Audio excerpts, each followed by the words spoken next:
Знаеш ли какво носи със себе си утрешния ден, 25 юни 25 година? Ден, в който вибрацията е 22. Когато смятаме, редуцираме числата до едноцифрени. Изключение правят 11 и 22. Те се смятат така, както са. 11 е божественото вдъхновение, идеалният проект, духовния план. Всичко е още при Бога. Но 22 е реализацията на 11 на Земята. Това е времето, в което мечтата трябва да се въплъти, да слезе на Земята. Това е моментът, в който ако нямаш цел, е време да поставиш. Ако вече си по пътя към целта си, е време да мащабираш.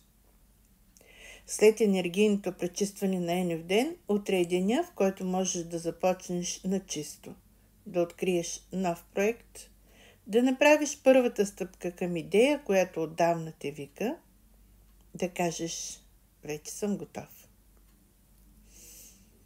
22 е числото на мащаба. То те пита, готов ли си да изградиш онова, за което само говореше досега?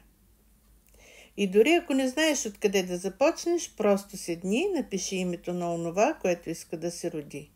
Напиши го на ръка, сложи дата и кажи: днес давам живот на своята визия. Аз нося светлината през действието. Ако искаш подкрепа, може да ми пишеш. Ще ти покажа как работим с теми като мисия, действие и ново начало през метода на констелациите. 25 юни 25 година, ден, който няма нужда от разрешение. Той просто носи врата, която чака да бъде отворена.